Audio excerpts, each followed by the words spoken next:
very helpful. So while in triune God, Lord Jesus Christ is expressing it is the job of the Father who is gonna express the last hour. That makes sense for us as a Christian, and then it makes sense for Matthew and Mark as the author of the Gospels. And they didn't go away by saying, oh, Jesus cannot be God because he didn't know the last hour. But what about Allah? He doesn't have any other persons in himself, yet he's still lacking basic knowledge. What would you say to him?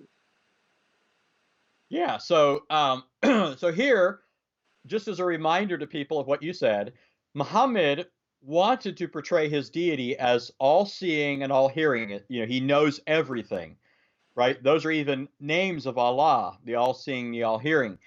And he did this because he wanted to claim that he was a prophet in that long line of prophets that God sent to the people of Israel.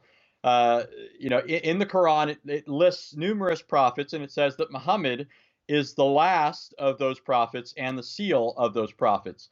So he wanted to say that his God was the same as the God of the Jews and the God of the Christians. And of course, the God of Jews and Christians is omniscient.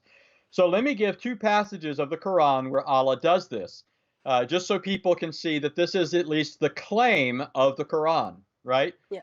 In Surah 17:1, it says, "Glory to Allah, who did take his servant for a journey by night from the sacred mosque to the farthest mosque, whose precincts we did bless, in order that we might show him some of our signs, for he is all-hearing and all-seeing."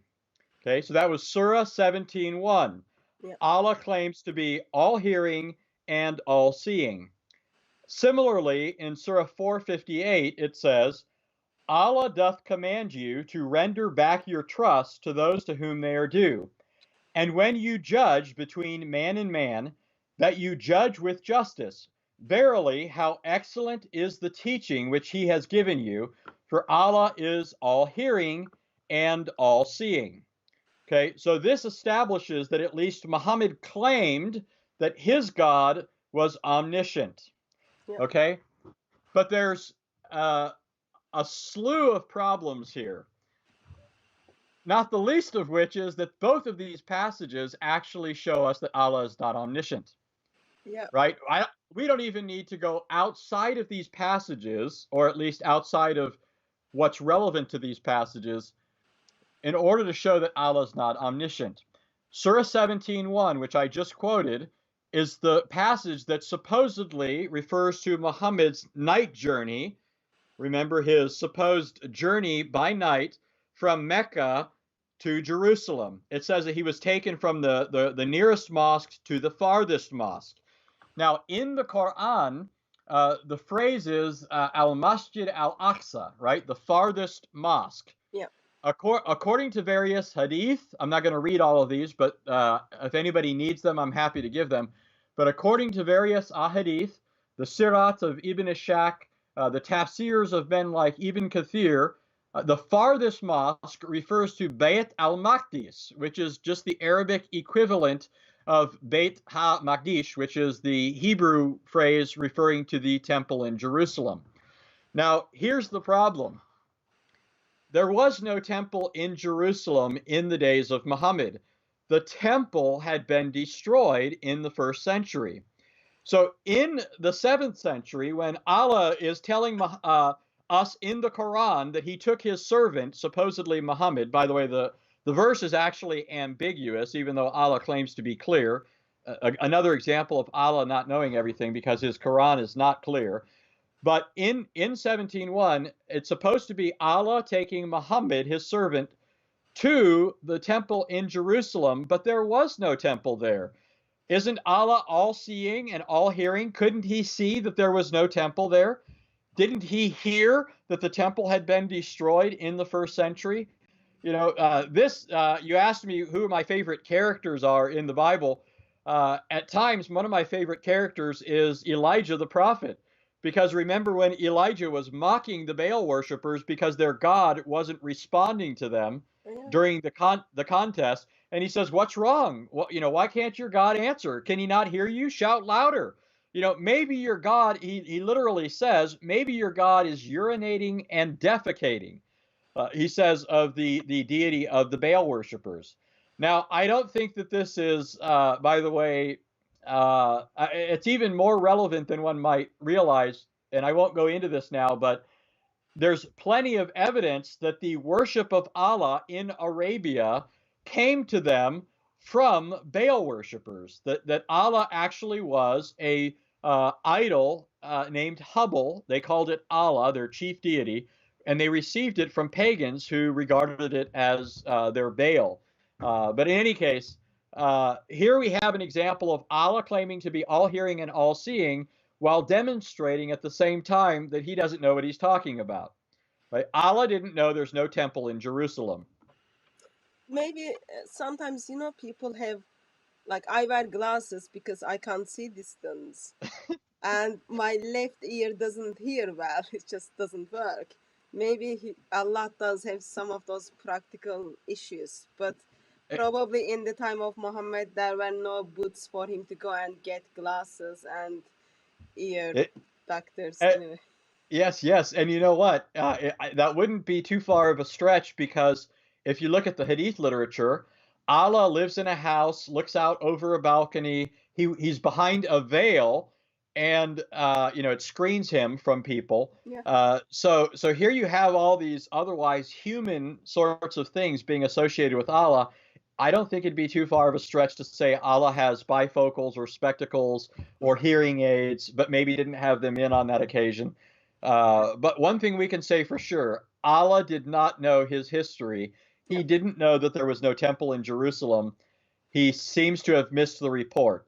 And that also means, by the way, that the angels that Allah has reporting to him, right? They're constantly going up to Allah and they're recording things. So apparently the angels were holding out on Allah for at least 5-6 centuries, right? Because Allah doesn't know. It's the 7th century, and Allah still doesn't know that there's no temple there, right? And the Islamic sources, by the way, the Islamic sources say that when the Muslims later conquered Jerusalem, they were surprised that there was no temple or masjid there. That's why they built the Al-Aqsa Mosque, basically to there's got to be a mosque here. So, and actually, this is where, and Jay Smith would be better to speak to this. This is where Jay Smith would point out that this is probably evidence that somebody else is later writing this in the Quran. And I don't want to go too far down this because this isn't my particular field of expertise, but ask Jay about that. Ask him about the implications of the Al-Aqsa Mosque not being built until 691 AD, when Muhammad was supposedly referring to the Al-Aqsa al-Masjid in Jerusalem earlier in the 7th century. Yeah, so argument is, when we look at the history, we don't see anything like from Mecca, where the birth of Islam, as well as anything about by Muslim sources for Muhammad and for Islam until the Dome of the Rock 691. Therefore, someone who put together, since we don't have the complete Quran, someone who put together, they had a knowledge of later time and then put them all together. So they helped Allah. Yeah, and so we've got Allah and his angels. Like, kind of, angels are not very good worker here. I think he needed to fire them. But anyway, so angels apparently couldn't pass the information, this all-wise, all-knowing, and all-seeing Allah regarding masjid in Surah 17, verse 1. So that's the first reference that all-knowing Allah is not all-knowing at all. Yes. I want to throw in something here real quick, because I haven't been looking at the comments this whole time, but I did, while you were talking, have a chance to look, and it seems like somebody, they left a comment. They must have come into the conversation at some point after, we've been talking for over an hour and a half, and so they're leaving a comment about something I said way back. So, in case the person keeps listening, this person's name is David Wuss. I didn't make up his name. His name is Wuss. But he said this. He said, dude, Anthony claimed that Surah 17 mentioned specifically the temple that was destroyed. He is a joke. Okay, so now I'm going to laugh here because I think I made it very clear, Yeah. number one. I made it very clear that Allah is not clear in the Quran, right? Allah doesn't speak very clearly, even though he says he does, because Allah is an ignoramus. However, in the authentic hadith reports, in the Sirah literature, in the tafsirs, there's no question this was interpreted by Muhammad, by his followers, by the scholars of the religion of Islam as a reference to the temple in Jerusalem. I said I was not going to read all those references, but since this individual referred to me as a joke, I'll be happy to read the references. And I'm this is off the cuff here. I just pulled it up. This is from Alfred Guillaume, his Surat Rasulullah, his translation of Ibn Ishaq, the earliest biographer of Muhammad. And here's what it says in Ibn Ishaq Surat Rasulullah. It says, Ziyad bin Abdullah al-Bakhai from Muhammad bin Ishaq told me the following. Then the apostle was carried by night from the mosque at Mecca to the Masjid al-Aqsa, which is the temple of Aliyah, which means Jerusalem, when Islam had spread in Mecca among the Quraysh and all the tribes. So he had this journey at night. He went to the temple in Jerusalem. And the same thing is stated on that page and the following 2 pages. 2 other times it refers to the Jerusalem temple. Again, in this is Sahih Bukhari, volume 6, book number 60, number 233. It says, narrated Jabir bin Abdullah. The Prophet said, when the Quraysh disbelieved me concerning my night journey, so the Quraysh are laughing at Muhammad because he said he rode this magical winged horse to Jerusalem and saw the temple, which wasn't there. I wonder why they're laughing. They laughed at him. He says, when the Quraysh disbelieved and laughed at me, I stood up in Al-Hijr, the unroofed portion of the Kaaba, and Allah displayed Bayt al-Maqdis. He's saying that they're questioning me about my journey by night there, and so now they're asking me these questions, and so Allah showed me in a vision the temple that I had seen. Okay, he says Allah displayed Bayt al-Maqdis before me, and I started to inform them about its signs while looking at it. Okay, now a couple of things here. A lot of people won't know the context. There's a lot more to this. What happened is Muhammad claimed he went from Mecca to from the nearest mosque to the farthest mosque. The Sirah literature calls it Bayt al-Maqdis, the temple in Jerusalem, the house in Jerusalem, the holy house, and it's called the temple. Muhammad is saying that the Jew or the pagans start ridiculing him. So now they're asking him questions. Okay, if you went there, then answer us this question. One of the questions they asked, we know from other sources, is how many doors does the temple have, right?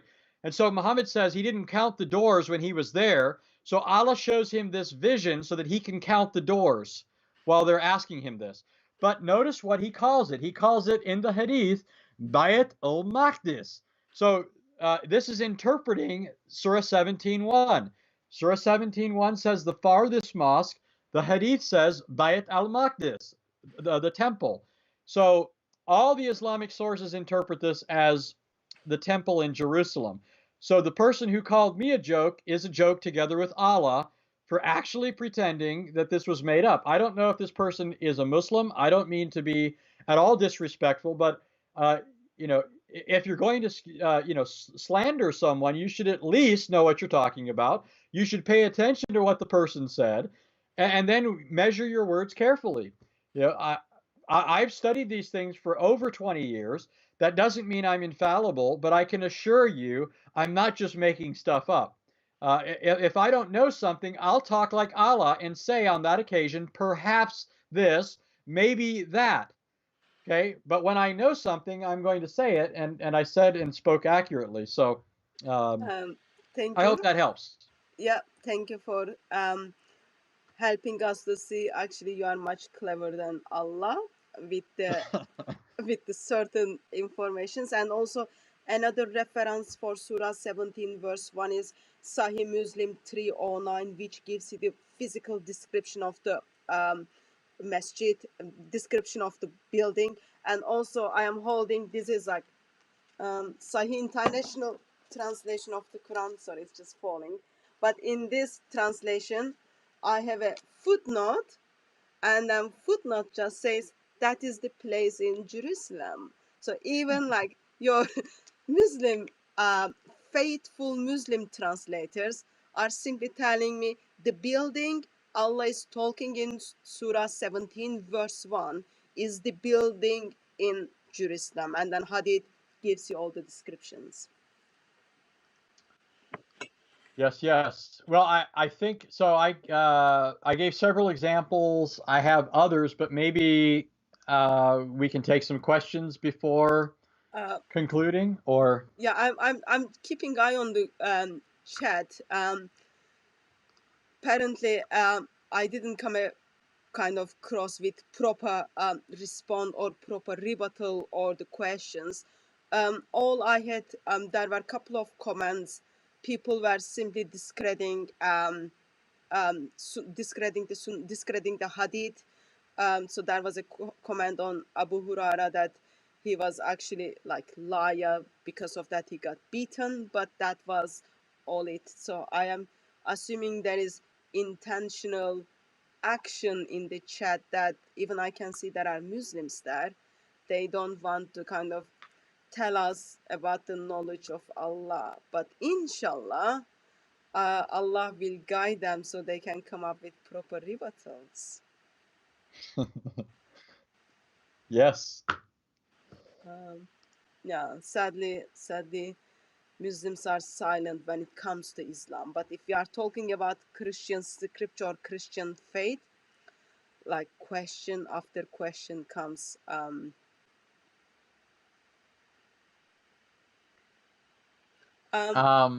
Yes. Oh yeah. So I know. I'm just people. I'm just seeing if they're asking anything. I just had a comment on Surah again, 17 verse 1. And it was just like, says it was spiritual vision, and Jews still pray there. It is said that, like, I think it makes sense for me, because like Allah has bad hearing issues, and therefore Muslims are just not hearing what we are just explaining to them. That just kind of, I guess, goes from one generation to other generations. It's in the genes. If father is not hearing well, children are not hearing well. Allah is not hearing well. Muslims are in the chat are not hearing well regarding it was just a spiritual vision, the place Muhammad visited. Yeah. Now here's okay. I don't know who said that. If it was, is that? Did you say that's what you've heard, or is that? Did somebody say that in the chat? It was in the comment. Yeah. Okay. So the Hadith literature is very explicit that this happened literally. In fact, here, well, this is a. Let me go to. There's many things I could quote, but this is taken from Ibn Said's Al-Tabaqat al-Kabir, and he's relating this on the basis of various hadith narrations. And he speaks of Muhammad mounting the Buraq, and it says it moved its ears, and the earth shrank to such an extent that its hoofs seemed to touch its surface at the end of the range of our sight. In other words, it had these long strides. It had a long back and long ears. Gabriel accompanied me, and he never lost touch with me, nor did I till we reached Bayt al-Maqdis, that is the holy house, the temple, and al-Buraq reached its halting place. It, the Buraq, was tied there, and it was the place where the beasts, the prophets, were tied. So, by the way, the prophets were there as well. So this sounds like a physical place to me. Muhammad's riding this beast. He gets to the holy place, and he ties his mythical creature up. Now, where does he tie it up? By the way, same source says how many. This is where it actually gives us the full account of the Quraysh asking Muhammad all these questions, right? How many doors are there in the temple? So again, it refers to it as the temple. This is not being treated like a vision. Muhammad is said to have gone there literally. It's later that Muhammad gets a vision so that he can then look at what he saw and count the number of doors in order to answer the question of the Quraysh. Okay, so whoever said this is actually reading things from a later report into the earlier one, right? I hope everybody's following that. In other words, what happened was you have the alleged account in Surah 17:1 mentioned in various hadiths in the Sirah literature, where Muhammad is said to have gone to Jerusalem by night. He journeyed there. It's not a vision. He journeyed there, and he rode this mythical creature. He got to the temple. He tied his donkey or his whatever there. Then later, when he's telling the Quraysh this, they're laughing at him and quizzing him. And so at that time, it says Allah gave him a vision of what he had previously seen with his eyes, and then he was able to answer their questions. So the sources make it clear that it was an actual place. And that's not just found in the source that I mentioned. It's found in numerous other sources. I mean, I could quote things for days. So as you are giving proof after proof from Islamic teachings, from Muslim scholars, that actually it was physical, still Muslims who are using the ear of Allah are telling me Allah can show Muhammad the destroyed temple as a spiritual vision, and scholars agree to this interpretation. That's one of the comments. And well, yeah, but here let me up the ante real quick, okay? Because remember, I didn't want to read all these, so I didn't have all these sources in front of me. So I decided to pull up one more for you. This puts it beyond all question. This is Sahih Bukhari, Volume 5, Book 58, number 228. It says, narrated Jabir bin Abdullah,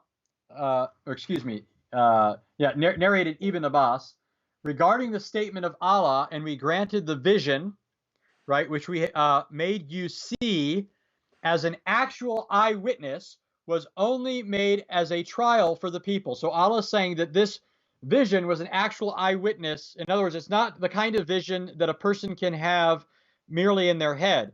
It's a vision of actual seeing, sight. Okay, but it goes on. It says, Ibn Abbas added, the sights which Allah's apostle were shown on the night journey when he was taken to Bayt al-Maqdis, the temple in Jerusalem, were actual sights, not dreams. And the cursed tree mentioned in the Quran is the tree of Zakum. So here you have Ibn Abbas, the cousin of Muhammad, one of the greatest Sahaba, right? One of the greatest sources of hadith narrations, saying that this vision of Muhammad was an actual seeing with his eyes. It was not a dream. You can't get any more explicit than that. I am assuming this is going to be heartbreaking for you. I hope you got strong heart. So even though you give the references with the details, so come back to that is actually question from the Bible regarding from the book of Isaiah or from the Gospel of Mark on the different topics which question the sin and salvation or deity of Jesus. So that's the comeback to sources which you put together that actually there is a problem with the knowledge of Allah, but there is no comeback. And then I put another comment on the screen. I am not sure if you can see it or not. A Muslim is making a case actually. It says masjid means place of prostration, which does not necessarily means a building. It was a space and place where Prophet visited. Yeah, well, they're not paying attention, are they? Because the hadith that I cited already debunked that. What they're trying to say is Muhammad was taken to the place where the temple had been, but it wasn't there anymore. So it's the place, and it can be called a masjid because a person can prostrate there, even though the temple's not there. But the sources I cited speak of Muhammad going to Bayt al-Maqdis, which means the holy house, the sanctuary, the temple. Okay, that's found in the hadiths. It's found in the Sirat literature over and over again. It speaks of the house being there. It speaks of Muhammad tying his donkey to there. It talks about Muhammad counting the number of doors on the temple. So does this empty plot of ground where people are prostrating, where there's no temple, have doors? It's talking about an actual structure, an actual location. And I could go on quoting sources to that effect, but everything I've already quoted demonstrates that. Muhammad actually saw the house. He actually, with his physical eyes, it wasn't a dream. I mean, what do these things mean? That Muhammad saw dirt, dirt with doors? I mean, I really don't understand the reasoning of people. All people are doing when they say this is they're saying, look, we don't really have a commitment to truth. What we have is a commitment to this religion that we want to be true because this religion suits our desires. Yeah. Our desires are for things like 72 virgins or more in paradise. Our desires are for hating Jews and Christians and calling them the worst of creatures.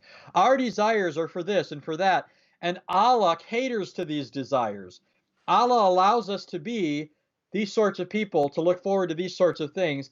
And that's what we like. We don't really want to repent of our sins in truth and have an actual changed heart, a circumcision of the heart, and look in faith to Christ as God's appointed way of salvation.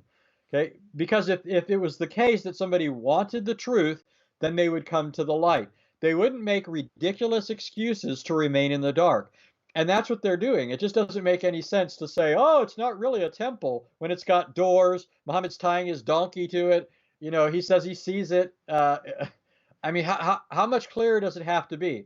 And it also shows disrespect for the Islamic sources. When Muslims have to know that they're not speaking the truth. In their heart of hearts, they know they're not speaking the truth when they say it doesn't really mean the temple. But they can see it right there in the sources I quoted. Muhammad said in the hadith, anybody who knowingly tells a lie about me is going to hell. Well, Muslims then need to tread very carefully when they contradict Muhammad's words and say he didn't go to the temple. He didn't tie his donkey to the temple. He didn't count the doors of the temple. This is all disingenuous. It's not honest. It's not being sincere. And it's basically the actions of a person who loves his sins, who wants to stay in the dark and oppose the light. But you don't have to. That's the whole point, right? You don't have to stay in the dark. I just put, as you've been giving evidence after evidence, reference after reference, physical description after physical description, and person is just like saying the same thing. I know Allah is deaf. Allah has got like hearing issues. He's got seeing issues, eye issues. Also, I'm just like thinking he's all blinded the eyes of Muslims, and they're not even like listening. It's just like same thing comes with the like more capital letters. It's in the intention, yeah. With my English is not my first language, but I can see there's a spelling mistakes in that sentence anyway. So it's just same thing comes like you heard the reference, you got the physical descriptions, and there is a problem with Allah and with Islam.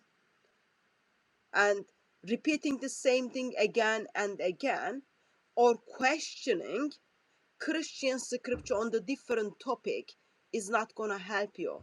On the day of judgment, you are not going to pick up this command and then show it to Allah and then say, look, I said this. It's not going to help you. It just breaks my heart. And you are very kind, as you just say, you are saying they are not paying attention. It's not about they are not paying attention. They are intentionally trying to ignore it. And it is sad. It breaks the heart of Yahweh. Yeah, I'm trying to understand what Dale here is saying. I haven't seen all of his comments, so maybe there are other comments that help make more sense out of it. But One thing he said is prophets claim this in your Bible about visions. I'm not sure what he's saying there. The word visions, maybe he's trying to say, I don't know, that they saw visions and didn't really see something, but the word visions has a range of usage. It sometimes refers to something that an individual sees by inspiration in his mind, but also is used to refer to something that was literally seen. You can't just assume that it has the same meaning in every case. For example, in Mark chapter 9, Jesus takes his disciples up the mountain and he's transfigured before him. They actually see him radiating the glory of God, right? And then it says the Father descends in a cloud and speaks from the midst of the cloud, saying, "This is my beloved Son, listen to him." Well, as they're going down the mountain, after they saw and heard this event, Jesus said, "Tell the vision to no one until after the Son of Man has been risen from the dead." So Jesus explicitly refers to this physical experience that they saw with their own eyes and heard with their own ears as a vision. The word vision does not always refer to something that's internal to the mind. It sometimes refers to the vision. I mean, what do we say about our eyesight? We call it vision, right? I have vision, right? The word can be used in various ways. And so it's not true that in the Quran or in the Hadith that it's never used to refer to a literal sight. And I already gave the Hadith of Ibn Abbas where he said it refers to a literal sight. Now, he said another thing, and I kind of lost it here, but he said, he said that the Quran doesn't speak about a donkey, Anthony. Well, I don't know what that's supposed to prove. Is he a Quran only Muslim? I mean, we could go two ways with this if you'd like. I mean, I didn't say that the Quran mentions Muhammad's mythical creature, okay? That's what's written in the Islamic sources. Now, just by the criteria of historical, scholarship, even if we don't take the Islamic approach and say that these hadith are sound because of the standards of Sahih Bukhari, they still meet the standards of historiography. So I don't care if you dismiss them. Approaching things from a historical perspective tells us that these statements are reliable in that, no Muslim is going, this is known as the criterion of embarrassment. No Muslim would make up this story that was an embarrassment to Muhammad, an embarrassment to the early Muslims, if it didn't happen, right? No Muslim is going, remember, the Muslims, the early Meccans laughed at Muhammad. They said, "You are a con artist." They said, "This is a sham. It's so obvious." That's why they laugh at him and start asking him questions, because they know he doesn't know the answer. So no Muslim is going to make Muhammad look like a fool. But that's what you're saying if you say that they made this up. These aren't Christians who came up with these sources. They were Muslims. So no Muslim would, but here's so if you want to be, though, a Quran only Muslim and say, okay, let's throw out the Hadith because they're not reliable, allegedly, and just go by the Quran, well, then your Quran completely falls apart. It's just a pile of nonsense, because you're trying to say that Surah 17:1 doesn't mean what these other hadiths say, but now you're stuck not knowing what the text is saying at all, right? Look at the verse. It says, "Blessed is he who took his servant," right? I don't have the verse in front of me. Actually, let me pull it up. But it says, "Blessed is he who took his servant." Who's he that's taking someone somewhere? Who's it talking about? It doesn't say. Who is his servant referring to, right? He, we don't know who that is, took his servant. We don't know who that is. Was it Muhammad? Was it Allah took Muhammad? Was it Muhammad took somebody else? Was it, I mean, who's talking here and who's he talking about? Moreover, it says he took him for a journey by night.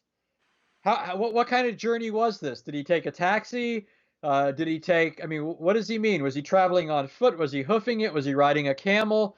Was he riding a Boeing 747? Allah doesn't tell us what kind of journey he's talking about. And then he goes on to say, from the farthest mosque, or from the nearest mosque to the farthest mosque. Well, what's the nearest mosque? Well, it has to be the mosque nearest, I would say, to the speaker, right? Well, I mean, if that's Allah, that's a problem, because what's nearest to Allah? I can't imagine.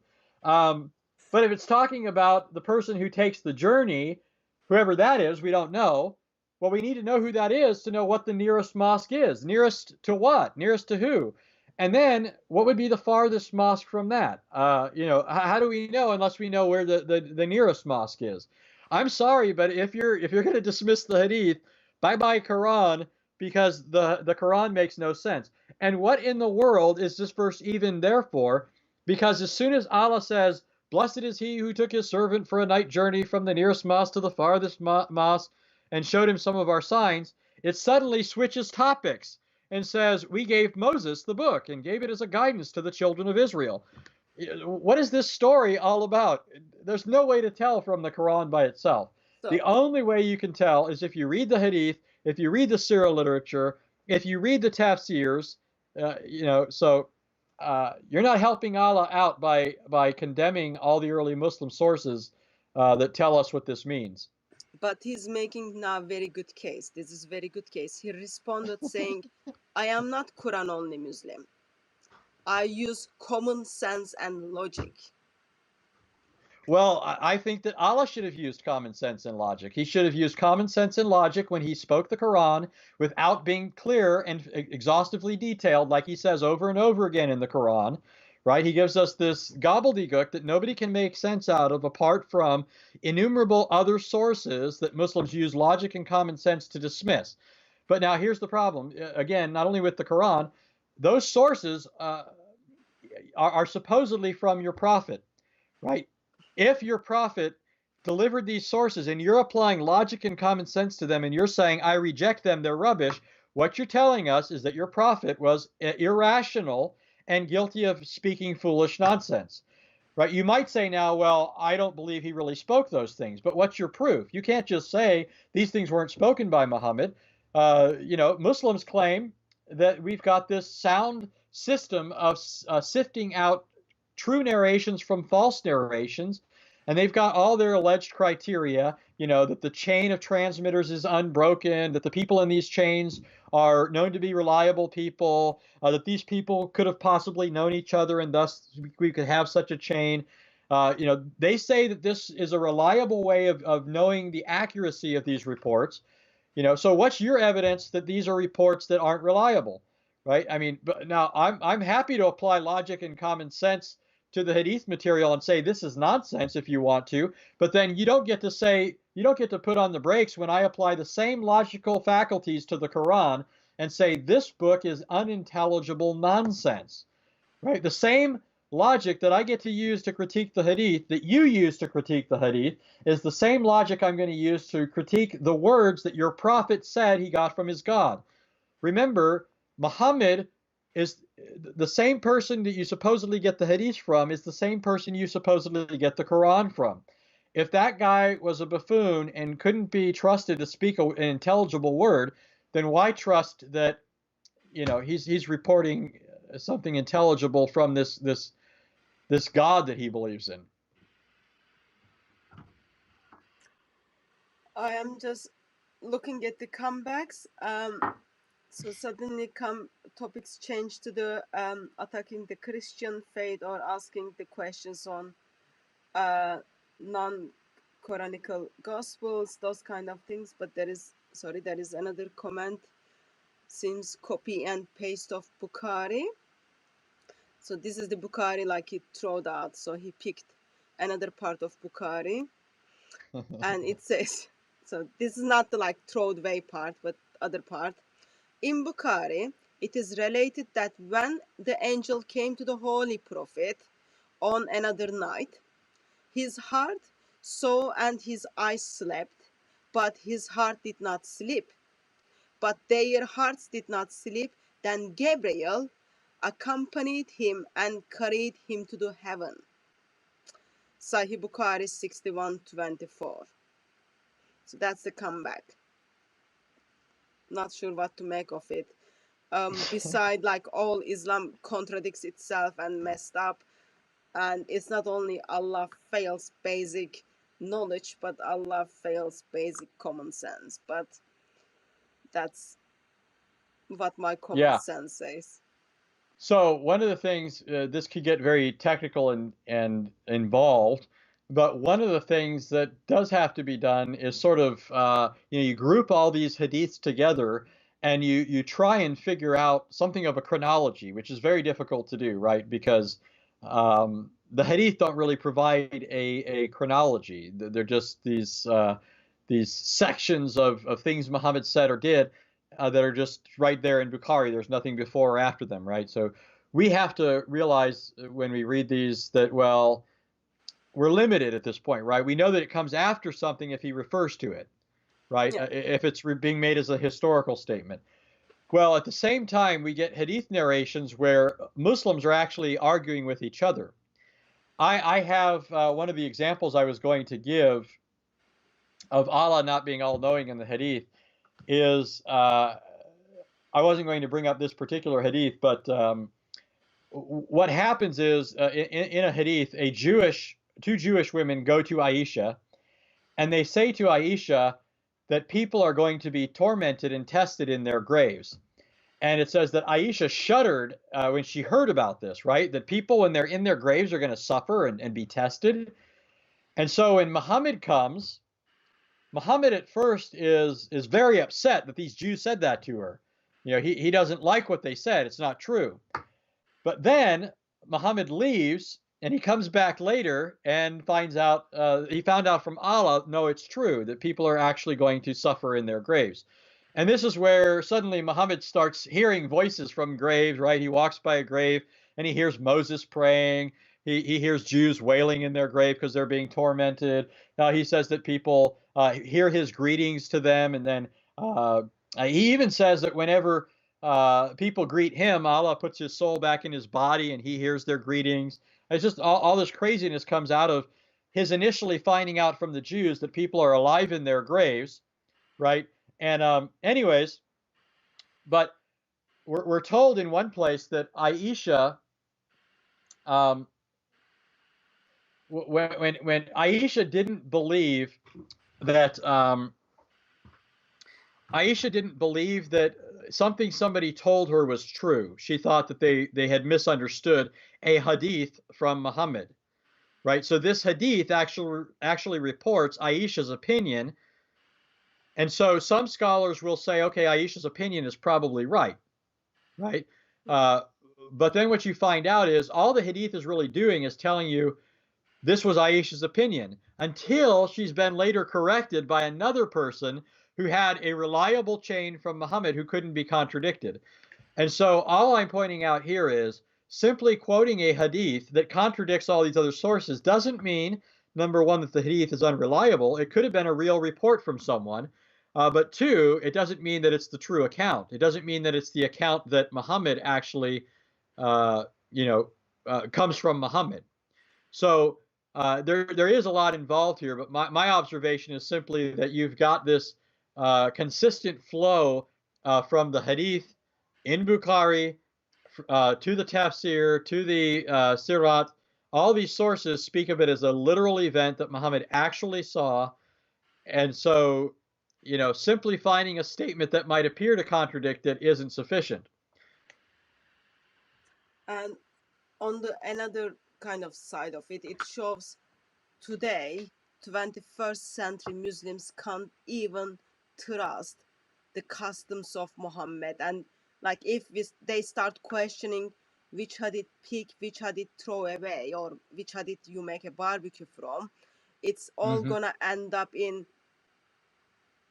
you are supposed to follow in a full submission to Muhammad, but you are just butchering everything Muhammad is saying because you don't like how the hadiths are kind of reliable or not.